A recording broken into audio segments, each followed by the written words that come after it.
once said, all is right with the world. Leader Fan Radio Network. And that's a fact. And KFAN.com.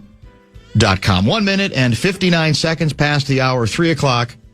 Central Daylight Time. Welcome back to a midweek edition of the Bumper to Bumper program.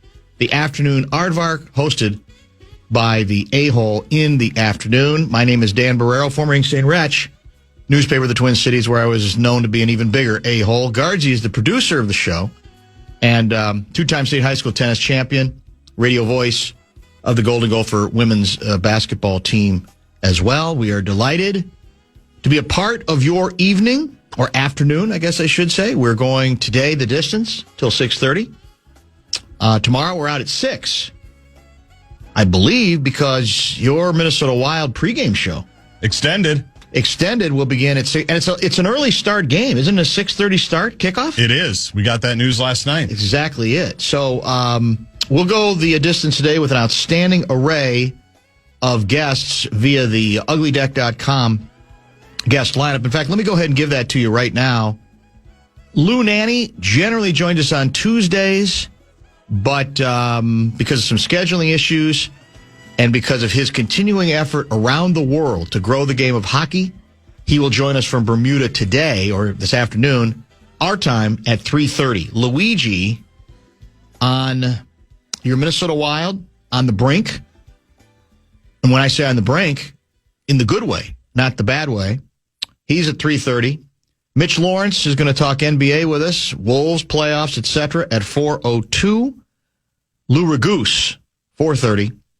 And it's the return of Special K, Pat Kessler, at 5:30. He should be joining us in studio. Who would have thunk that? Is there anything that Zucky can't do? We kind of kidded about that yesterday and the day before, that he was basically viewed as the guy responsible for or his absence explained every struggle when the Wild has struggled in this series. It all can be explained because Zuccarello wasn't available. Missed the last 3 games going into last night. And what happened last night? All was right with the Minnesota Wild's world. Didn't even take him 4 minutes. Happened pretty quick. To score, right? Set up nicely by an energized Kirill Kaprizov. If you think and have sensed that Kirill Kaprizov's dauber has been down, even though his production hasn't been horrible, his goal production, we always want more, but it wasn't like he wasn't showing up. But to the degree that we thought his dauber might be down, the reason is obvious. What did we come to find out overnight? Since the game was played and the Wild got the, 4-2 victory in game number 5 to put themselves in position to end this damn thing tomorrow night at the arena formerly known as the X, we are reminded yet again via Russo Radio and other sources that not only is Zucky a smart, experienced, mature hockey player, he's a master psychologist. He has taken it upon himself to, when he sees Kirill Kaprizov's dauber down a bit, to make sure he is reminded of just how special a player he is. He's there to monitor the moods of Kirill Kaprizov. That's how incredibly, I guess, diverse Zuccarello's strengths are. You want to hear it? Let's play it. In Zucky's own words? Yes. You help him hockey-wise. I can't teach him anything, He's got it all. I think it's just be there for each other as friends, When he has a bad day, I'm here to cheer him up. When I got a bad day, he's cheering me up, I told him the other day, if he's grumpy, I'm grumpy. So that's why he's got to be coming with a smile every day, And he's top player in the league. He's got a lot of pressure on him, and my job sometimes is to keep telling him how good he is. He's really hard on himself, and I think at this time of the year, and that doesn't help. So I think just telling him how good he is and just don't listen to the outside, just play your game and have fun, because the pressure can, especially when that good and everyone counts on you, you can be hard on yourself. So I think that's on me and obviously a bunch of other guys and most of the team, just to, play your game, positive, smile. That's when you play the best. So I think hockey-wise, it's not much for me to teach. Back check, maybe. Change his face. Good line late. That's what I was thinking of. That's Ricky Rubio. Maybe U.S.-born players, whatever the sport, aren't capable of understanding things like those from other nations, other cultures bring. Enjoy. Exactly. Enjoy.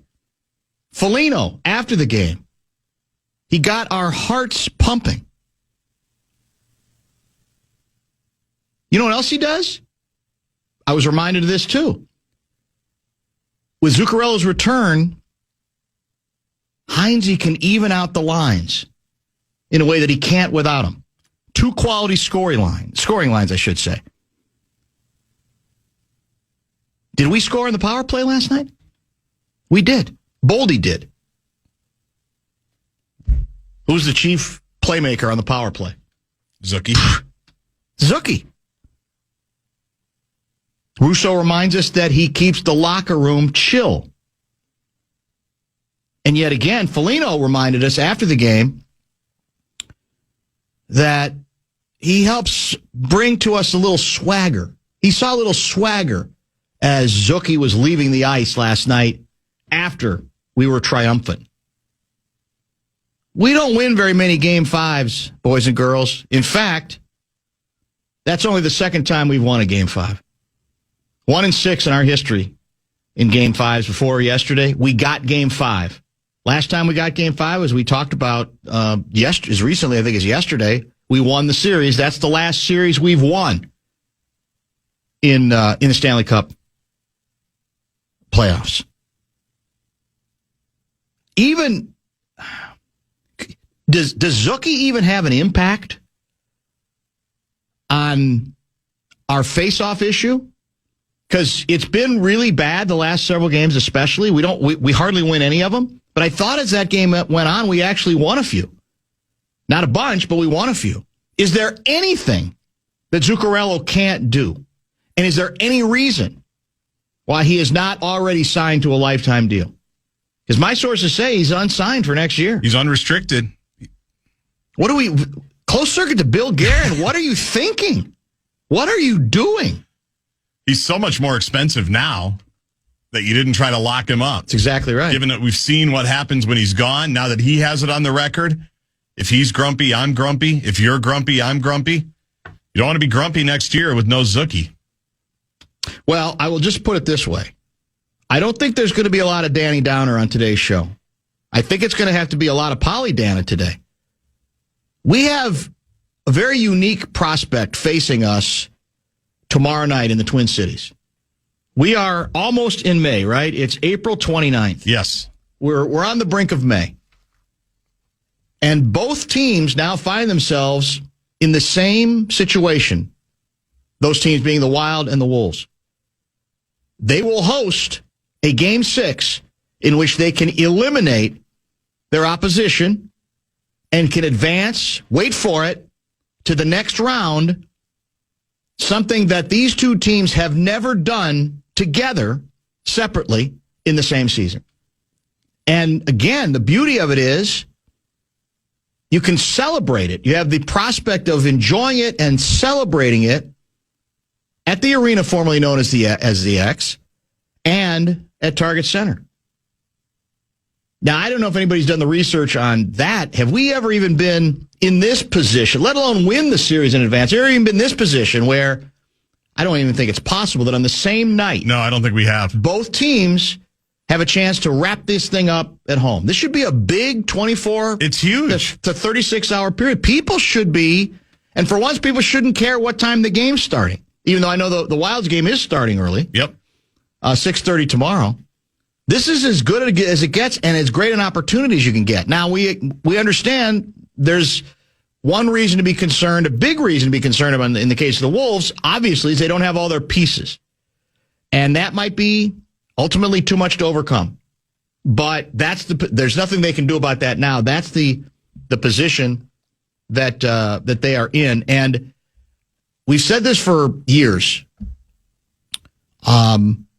We want the hockey season, the postseason, to be extended. We want that programming. We want those conversations to continue with Luigi and with Russo and with Walsey in round 2 and the next round, etc. When the hockey community is grumpy, we're grumpy. That's exactly it. And they think we don't want to talk about their team. That couldn't be further from the truth.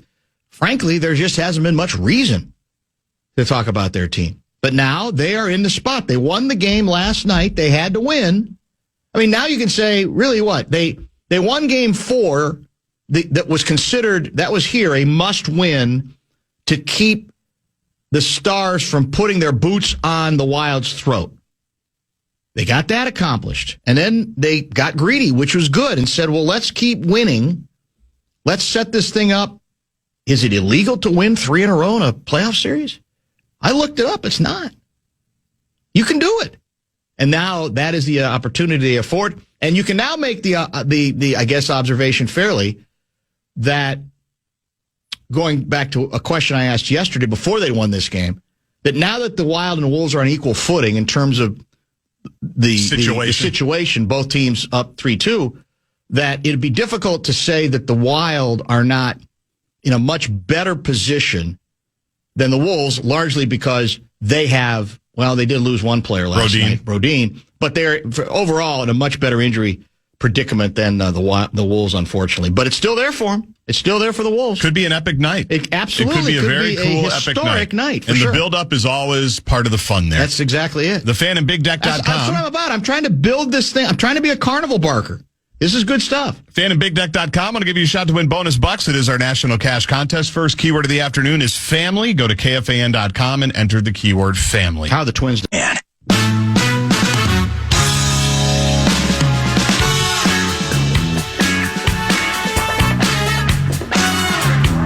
Charlie is attempting to answer my question about the Twins. How are the Twins doing, Dan? They're only 2 games back of first place in the division. Dan. He's right. And by the way, I think they've come from behind to take a 3-2 lead in the afternoon game. I believe we're playing Seattle. Yes. Rubber match. Charlie's 100% right. There's no team above 500 in the division right now. Tigers are at 500 in first place. Guardians 15-16. White Sox 14-17. We start the day at 13-17. The Royals are 12-17. A damn good division, that's for sure. We know it's not good baseball. I don't understand this text. Tap the brakes on the Zucky Fest. He's a great part of his line, but keep in mind, his last 2 games, he's had a week of rest going into both of them. And I'm the negative one? I love the literalist. How could he? Yeah, well, there is a lot of that. Let me add it up again for those who missed it. What we learned last night, what we learned really before the game, during the game, and in the post-game scrum. Zucky energizes Kaprizov on the ice. Yep. He props him up emotionally off the ice. He scores. He gets our hearts pumping. He evens out the lines. He's the chief playmaker on the power play. He keeps the locker room chill and occasionally brings swagger to that locker room when that's needed. Sometimes you need the chill. Sometimes you need the swagger. Somebody says it. Lawyer Tom, has anyone ever seen Zuccarello and Superman in the same room at the same time? Now that you mention it. 100% true.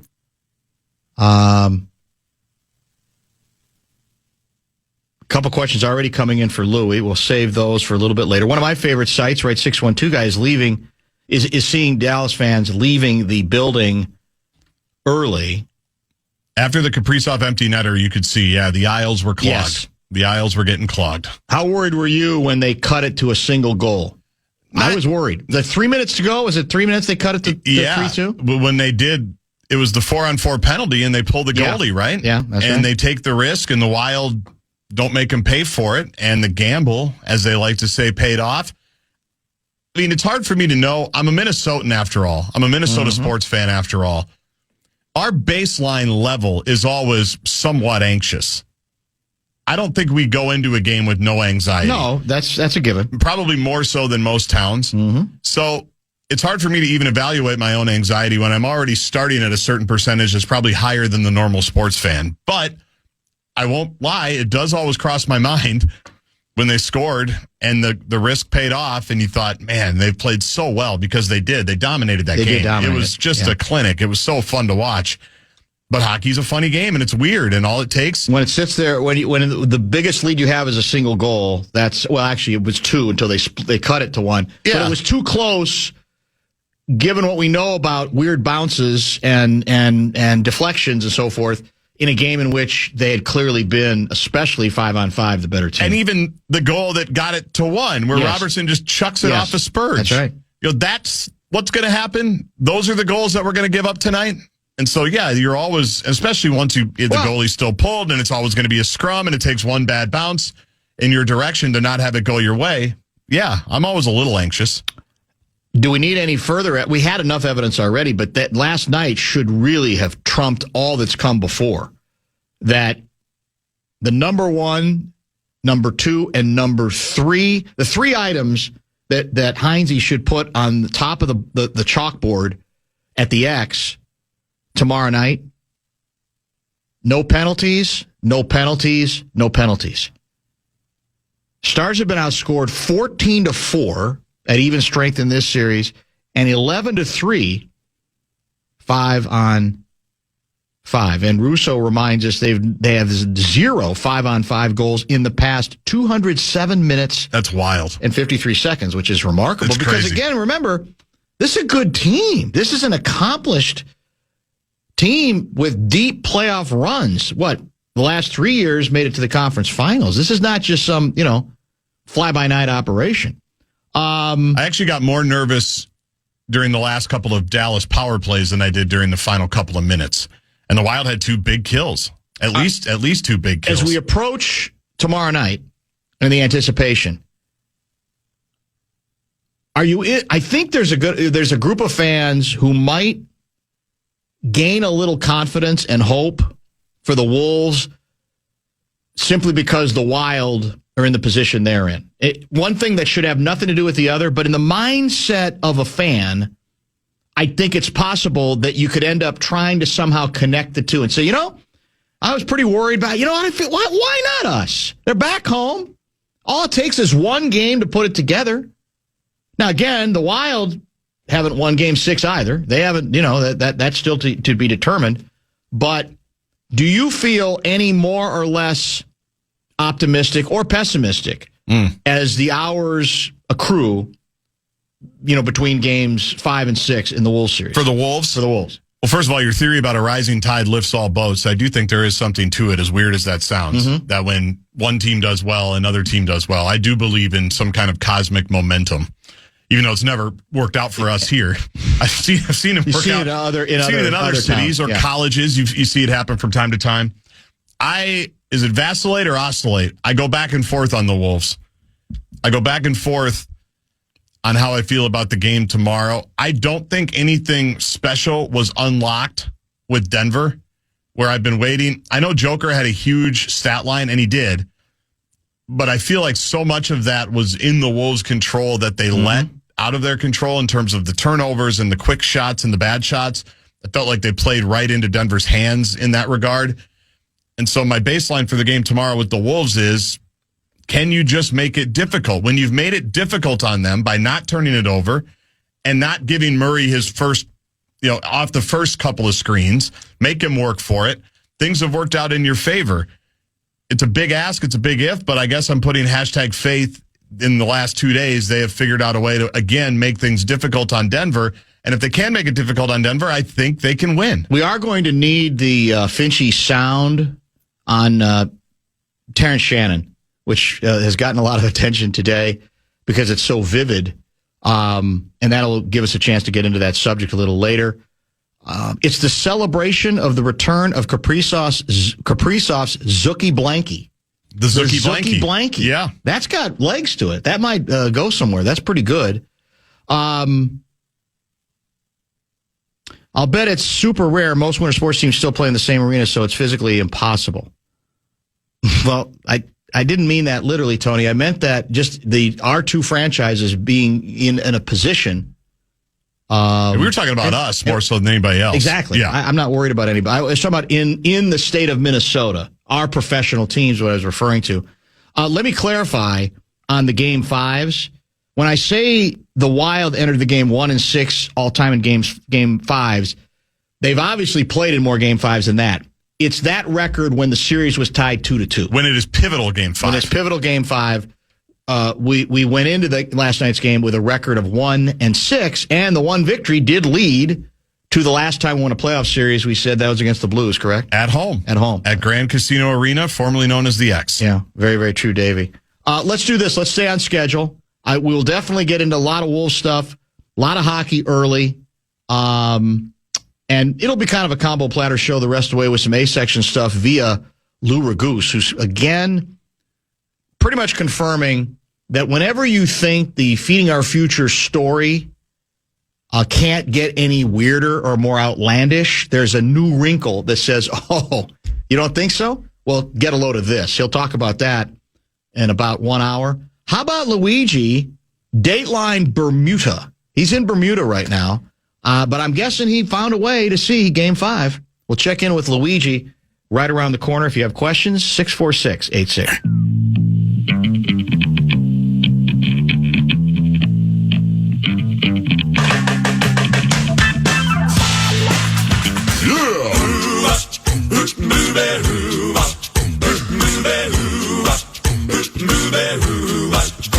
Well, she sneaks around the world from India to Carolina. She's a sticky-fingered filcher from Berlin down to Belize. She'll take you for a ride on a slow boat to China. Tell me where in the world is Lou Nanne.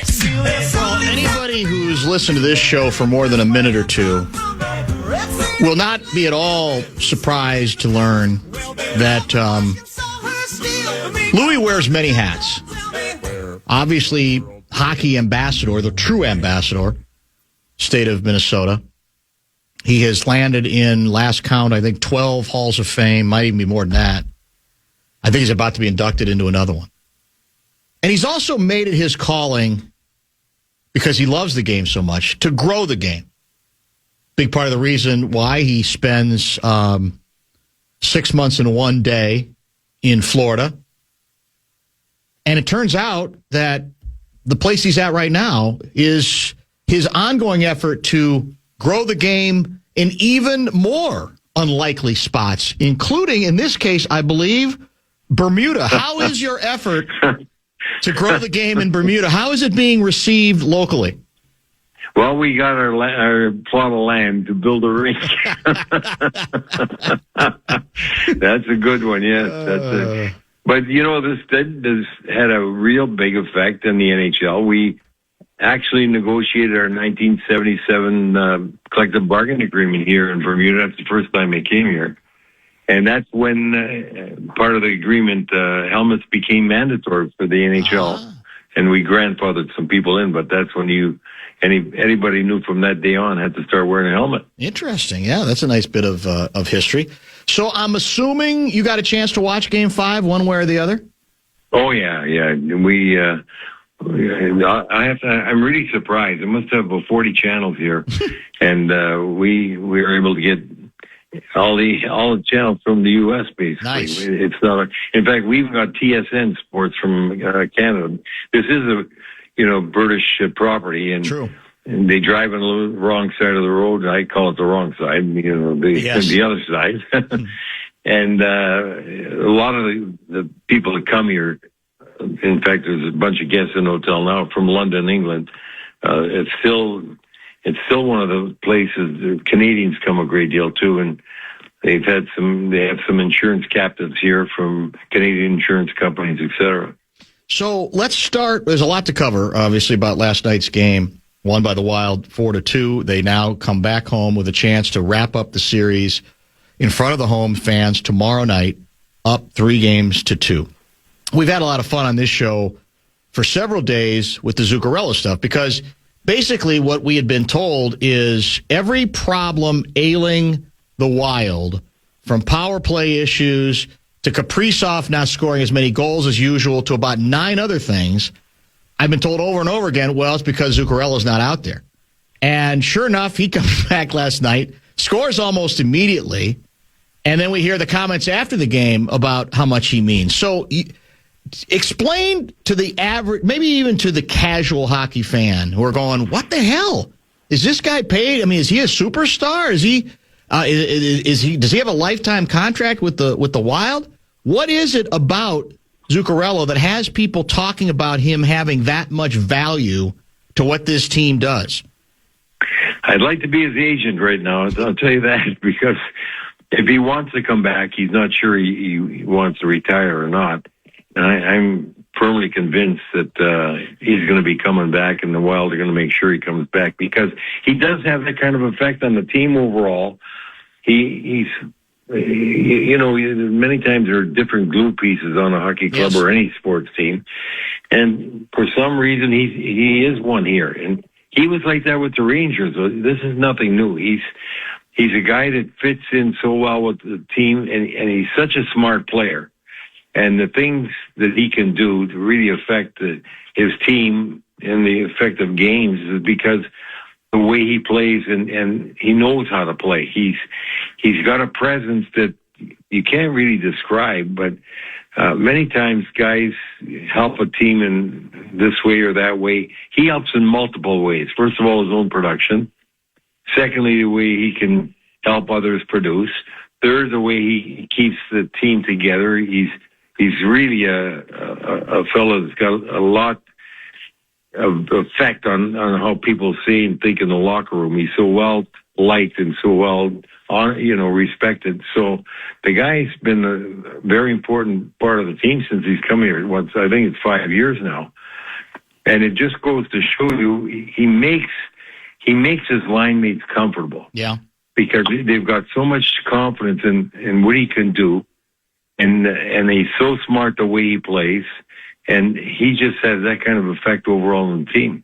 You know, the player you're describing, for me, is often more interesting to talk about than the superstar, right? Because as you say, what you're describing exists, that kind of player exists in pretty much every sport, right? And they're not usually the highest paid. Sometimes they are a little bit older. Sometimes that's part of what their strength is. They've seen it all, and now they're using their experience, even if physically they might not be where they were before. In so many ways, they're, I think, more compelling to talk about than the superstar.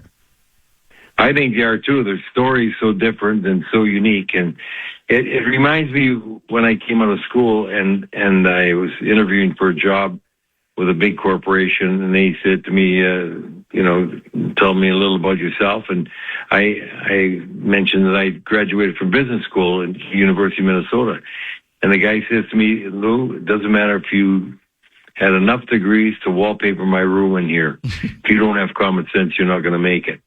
And that's the kind of guy Zuccarello is. It's not that he has the skills that some of the superstars have. It's not that, he's been the most respected guy in the league, but he's got the sense and ability to handle himself in the room and relate to others and them to him. And they respect him so much, they look to him for guidance. And he's got what you might call a soft leadership role. He's not the captain, but he talks like the captain. He's a kind of guy that people don't mind confiding in and look to him for direction. Let's get to the 5-on-5 conversation, because it's been a big part of the discussion on this series. Frankly, ever since early, I think it might have even been after game 1 or 2, Foligno brought it up. And I used it to kind of rip Foligno because that was right after the game where he had the double minor, saying, well, if it's true that what you say that the Stars don't want to play you guys 5-on-5, then don't give them the chance to let it happen. Now, you'll tell me it's a little bit more complicated than that, but the numbers go on. They're pretty staggering, right? The Stars did not score 5-on-5 again in this game. They've been outscored 14-4 at even strength in this series and 11-3 at 5-on-5. No 5-on-5 goals for, I think it's 200. I think Russo's corrected his earlier stat, 217 minutes. So what's is the lesson then when Heinze puts, things to emphasize up on the chalkboard before Game 6? We got to do everything we can to stay out of the box because they can't play with us when it's 5-on-5. We've already proven that, and so we have to make sure that continues. And it was funny, wasn't it, Dan, when Foligno made the comment, everybody says, that's bullet board material. Remember he says, yes, could be bullet board material. There's a lot of good you can do. Read it. That doesn't mean you're going to execute the way you have to get 5-on-5. And that's what that just proves. So many times people think something said is going to be bullet board material. It doesn't change anything because you still have to execute. And so the Wild have that advantage thus far. It's going to be a little tougher tomorrow night without Brodin. Yes. Because he and Spurgeon quietly have always been such a strong defensive pair, always among basically around the top 3 pairs in the NHL for plus and minus. And he also killed penalties. So that's a hole that's Wild going to have to fight through tomorrow.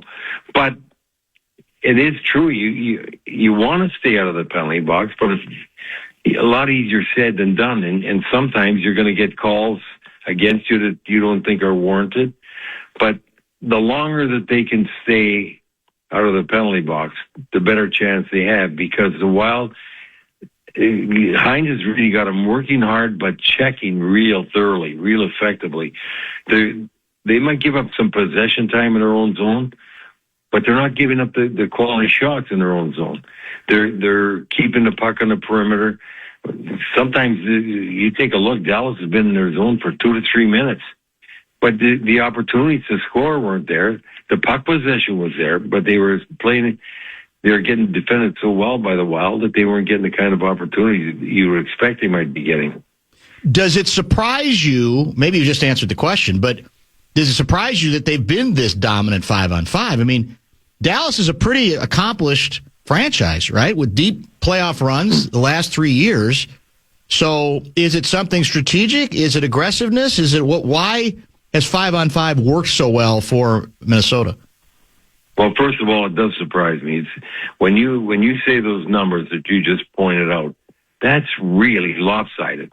And when we were going into this playoff round, you couldn't imagine, if you were to take bets, I guarantee you Dallas was favored by at least 65 to 35%.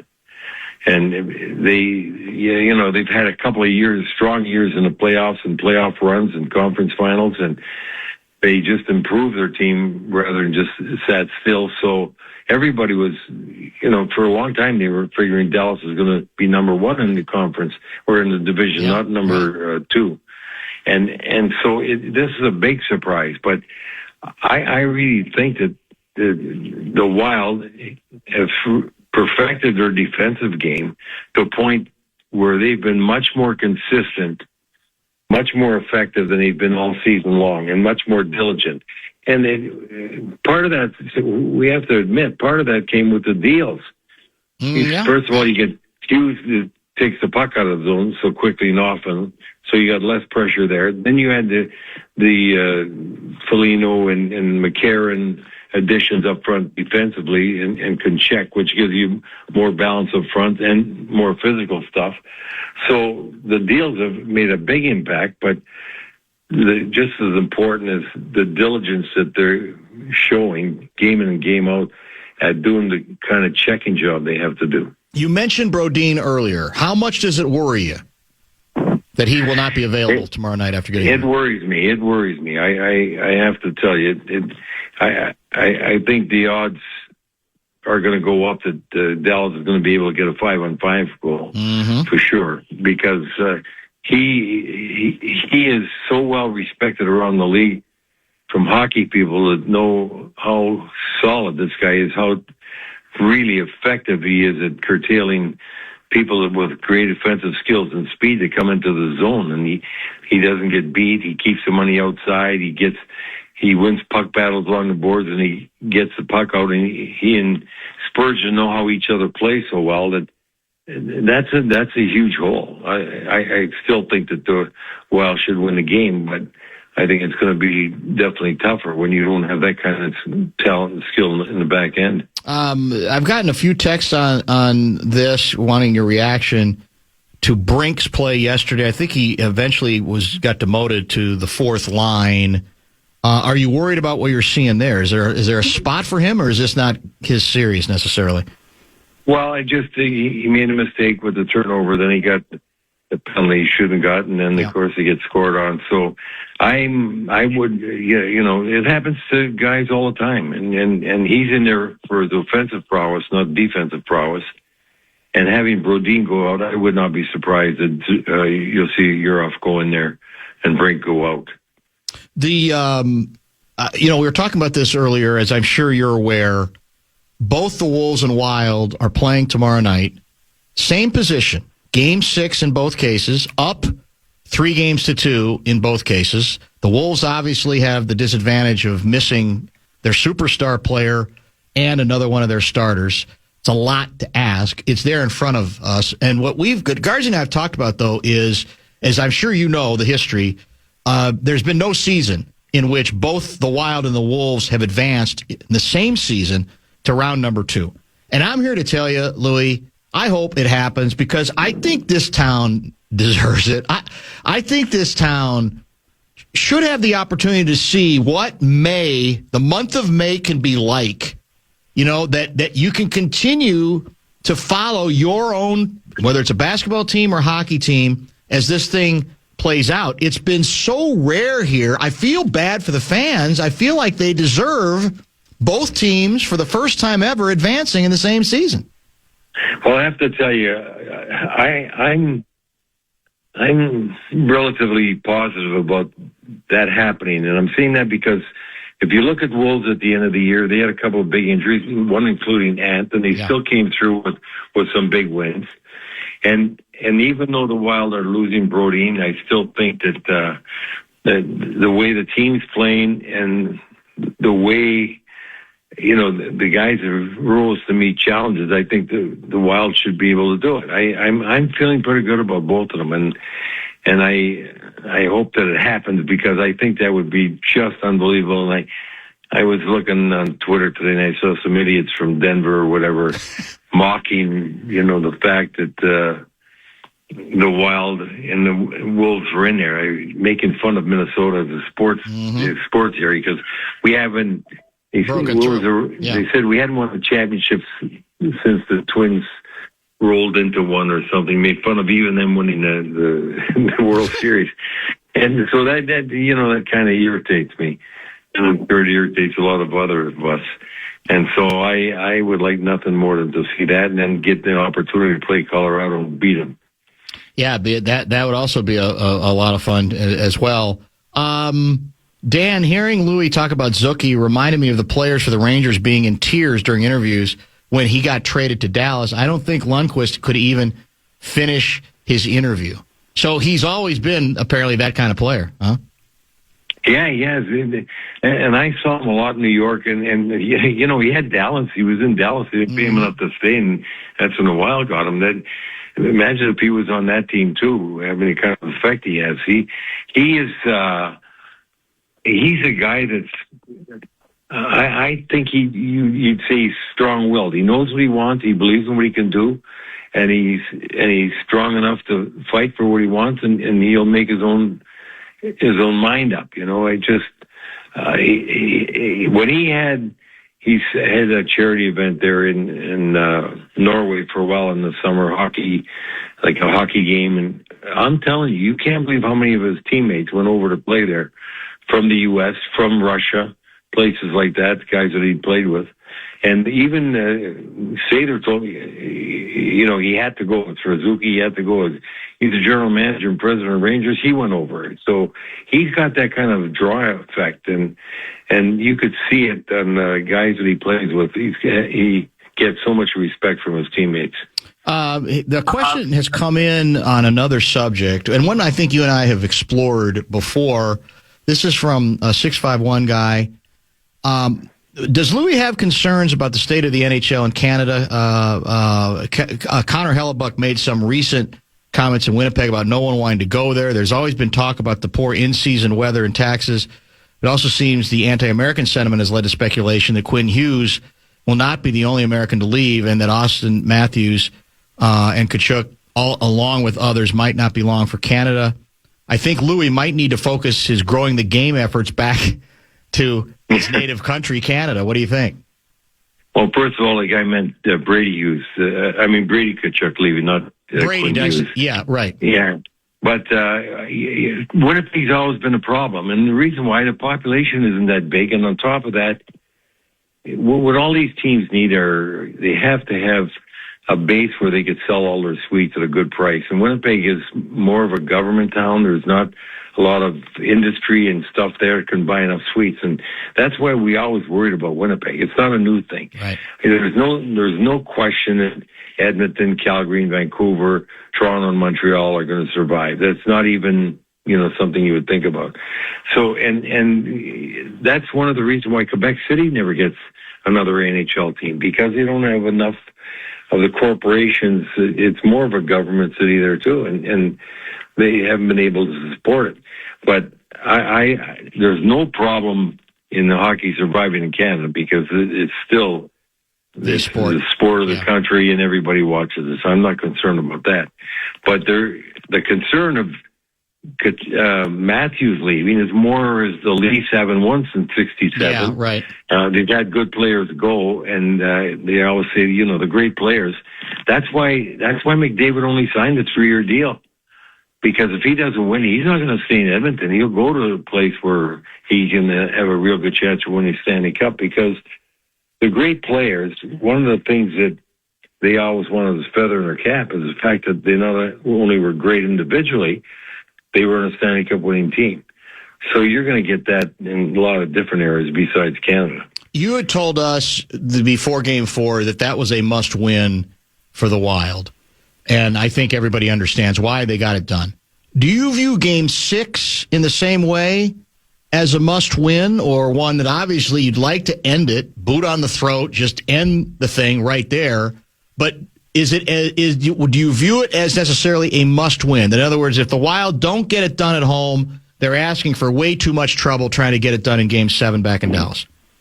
No, I don't view it as a must-win at all. I'm very confident the Wild could win in Dallas, just like they've done twice already. Mm-hmm. And I don't know why it happens, but sometimes playing on the road in the playoffs, it seems to be easier than playing at home. But I still think that they can win tomorrow night because of the way they're playing. And right now, they have so much belief in one another. It's a powerful thing when you got that kind of confidence and you're playing the way you're playing. But even if somehow, some way, because of some absurdity, they didn't win, I'm still very, very confident that they have the ability to win the 7th game in Dallas. Last text comes from Mike out of Chaska. He writes, "We all disliked Fenton as GM of the Wild because of how horrible his people skills were, but you can't deny he made some of the best moves before the Hughes trade in Wild history by getting Zuccarello and getting Fiala that eventually led to getting Faber." Should Fenton take a bit of a bow in that regard?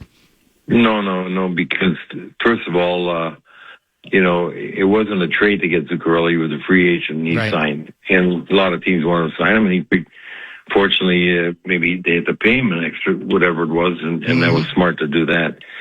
And let's face it, the guy that gets the real praise for doing the deal was Guerin, because Fiala was here. Yes, he came. Right. He came from Fenton, but that didn't put Brock Faber here. What put Brock Faber here was the fact that Fiala, they couldn't pay Fiala enough, and he wanted to leave. And Bill and his crew were smart enough to get the kind of package they got from L.A. And we have to remember, I don't know if you remember, but we talked about it on the radio that night when it was announced that they got Faber and your first round pick, which turned out to be Urov. And I got questioned and I said, well, that was a great deal that Guerin made. And somebody said, how can you say it's great giving up Fiala for a guy like Brock Faber? I said, first of all, Fiala was signing with somebody else. He was a free agent. Right. They got something for nothing because essentially if Fiala didn't, agree to the thing and didn't sign, he'd walk as a free agent, they get nothing. But to foresee what Faber has become, I never expected Faber to be this great. I felt strongly he'd play in the NHL, but I didn't realize he was going to be a star like he is, and this quickly, and then get a first-round pick besides.